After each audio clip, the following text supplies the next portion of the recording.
जय श्री कृष्णा। राधे राधे दोस्तों, स्वागत है आपका हमारे YouTube चैनल पर।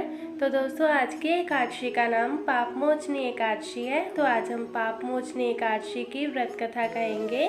आइए शुरू करते हैं कथा।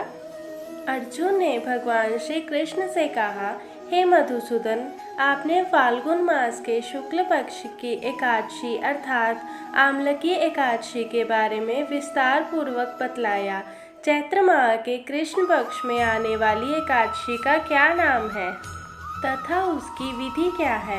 कृपा करके आप मेरी बढ़ती हुई जिज्ञासा को शांत करें। भगवान श्री कृष्ण ने कहा, हे अर्जुन, चैत्र मास के कृष्ण पक्ष की एकादशी को पाप मोचनी एकादशी के नाम से जाना जाता है। एक बार की बात है, पृथ्वीपति राजा मानधाता ने लोमश ऋषि से यही प्रश्न किया था जो तुमने मुझसे किया है। अंत जो कुछ भी ऋषि लोमश ने राजा मानधाता को बतलाया वही मैं तुमसे कह रहा हूँ।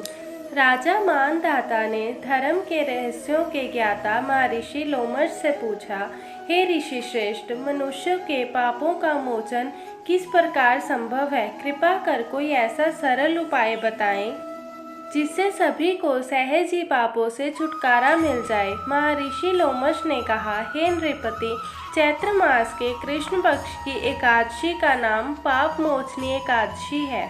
उसके व्रत के प्रभाव से मनुष्यों के अनेक पाप नष्ट हो जाते हैं। मैं तुम्हें इस व्रत की कथा सुनाता हूँ, ध्यान पूर्वक श्रवण करो। प्राचीन समय में चैत्ररथ नामक एक वन था। उसमें अप्सराएं किन्नरों के साथ विहार करती थी। वहाँ सदैव बसंत का मौसम रहता था, अर्थात उस जगह सदा नाना प्रकार के पुष्प खिले रहते थे। कभी गंधर्व कन्याएं विहार किया करती थी, कभी देवेंद्र अन्य देवताओं के साथ क्रीड़ा किया करते थे। उसी वन में मेधावी नाम के एक ऋषि भी तपस्या में लीन रहते थे। वे शिव भक्त थे। एक दिन मंजू घोषा नामक एक अप्सरा ने उनको मोहित कर उनकी निकटता का लाभ उठाने की चेष्टा की। इसलिए वह कुछ दूरी पर बैठकर वीणा बजाकर मधुर स्वर में गाने लगी। उसी समय शिव भक्त महर्षि मेधावी को कामदेव भी जीतने का प्रयास करने लगे। कामदेव ने उस सुंदर अप्सरा के भ्रूण का धनुष बनाया, कटाक्ष को उसकी प्रत्यंचा बनाई और उसके नेत्रों को मंजू घोषा अप्सरा का सेनापति बनाया। इस तरह कामदेव ने अपने शत्रु भक्त को जीतने को तैयार हुआ। उस समय महर्षि मेधावी भी युवावस्था में थे और काफी हृष्ट पुष्ट थे। उन्होंने यज्ञोपवीत तथा दंड धारण कर रखा था। वे दूसरे कामदेव के समान प्रतीत हो रहे थे। उस मुनि को देखकर कामदेव के वश में हुई मंजू घोषा ने धीरे धीरे मधुर वाणी से वीणा पर गायन शुरू किया। तो महर्षि मेधावी भी मंजू घोषा के मधुर गाने पर तथा उसके सौंदर्य पर मोहित हो गए।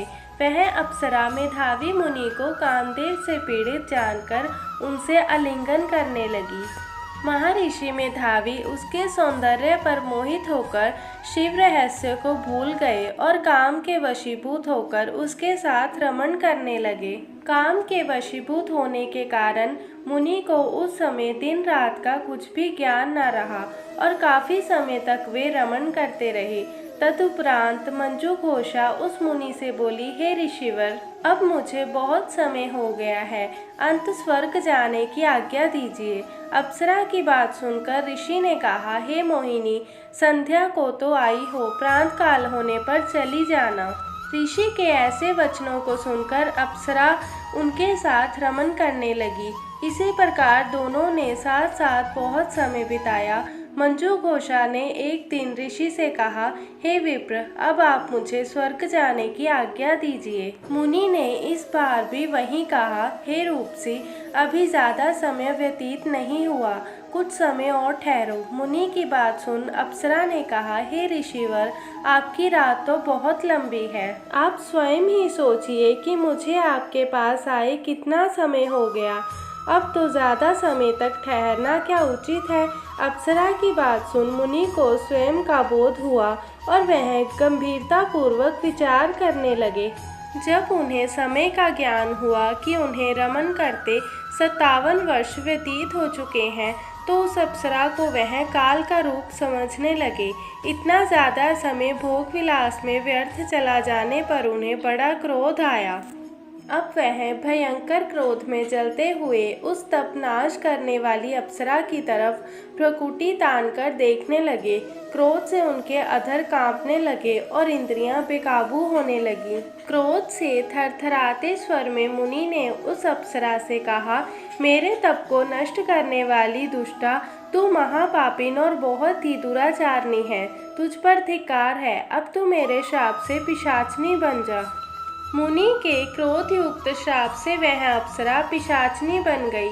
यह देख वह व्यथित होकर बोली, हे ऋषिवर, अब मुझ पर क्रोध त्याग कर प्रसन्न होइए और कृपा करके बताइए कि इस श्राप का निवारण किस प्रकार होगा। विद्वानों ने कहा है, साधुओं की संगत अच्छा फल देने वाली होती है और आपके साथ तो मेरे बहुत वर्ष व्यतीत हुए हैं। अंत अब आप मुझ पर प्रसन्न हो जाइए, अन्यथा लोग कहेंगे कि एक पुण्य आत्मा के साथ रहने पर मंजू घोषा को पिशाचनी बनना पड़ा। मंजू घोषा की बात सुनकर मुनि को अपने क्रोध पर अत्यंत ग्लानि हुई, साथ ही अपनी अपकीर्ति का भय भी हुआ। अंत पिशाचनी बनी मंजू घोषा से मुनि ने कहा, तूने मेरा बड़ा बुरा किया है, किंतु फिर भी मैं तुझे इस श्राप से मुक्ति का उपाय बतलाता हूँ। चैत्र मास के कृष्ण पक्ष की जो एकादशी है, उसका नाम पाप मोचनी एकादशी है। उस एकादशी का उपवास करने से तेरी पिशाचनी की देह से मुक्ति हो जाएगी। ऐसा कहकर मुनि ने उसको व्रत का सब विधान समझा दिया। फिर अपने पापों का प्रायश्चित करने के लिए वे अपने पिता च्यवन ऋषि के पास गए। च्यवन ऋषि ने अपने पुत्र मेधावी को देखकर कहा, हे पुत्र, ऐसा क्या किया है तूने कि तेरे सभी तप नष्ट हो गए हैं, जिससे तुम्हारा समस्त तेज मलिन हो गया है। मेधावी मुनि ने लज्जा से अपना सिर झुकाकर कहा, पिताश्री, मैंने एक अप्सरा से रमन करके बहुत बड़ा पाप किया है। इसी पाप के कारण संभव मेरा सारा तेज और मेरे तप नष्ट हो गया है। कृपा करके आप इस पाप से छूटने का उपाय बतलाइए। ऋषि ने कहा, हे पुत्र, तुम चैत्र माह के कृष्ण पक्ष की पाप मोचनी एकादशी का विधि तथा भक्ति पूर्वक उपवास करो। इससे तुम्हारे सभी पाप नष्ट हो जाएंगे। अपने पिता च्यवन ऋषि के वचनों को सुनकर मेधावी मुनि ने पाप मोचनी एकादशी का विधि पूर्वक व्रत किया। उसके प्रभाव से उनके सभी पाप नष्ट हो गए। मंजू घोषा अप्सरा भी पाप मोचनी एकादशी का उपवास करने से पिशाचनी की देह से छूट गई और पुण्य अपना सुंदर रूप धारण कर स्वर्गलोक चली गई। लोमश मुनि ने कहा, हे राजन, इस पाप मोचनी एकादशी के प्रभाव से समस्त पाप नष्ट हो जाते हैं। इस एकादशी की कथा के श्रवण व पठन से 1000 गोदान करने का फल प्राप्त होता है। इस उपवास के करने से ब्रह्म हत्या करने वाले, स्वर्ण चुराने वाले, मद्यपान करने वाले, अगम्यागमन करने वाले आदि भयंकर पाप भी नष्ट हो जाते हैं और अंत में स्वर्गलोक की प्राप्ति होती है। दोस्तों, आज की एकादशी कथा का विराम यहीं पर होता है। अगली एकादशी कथा सुनने के लिए आप हमारे चैनल को लाइक, सब्सक्राइब और शेयर ज़रूर कीजिए और बेल आइकन भी प्रेस कीजिए ताकि आपको हर वीडियो का नोटिफिकेशन मिले। राधे राधे दोस्तों, टेक केयर।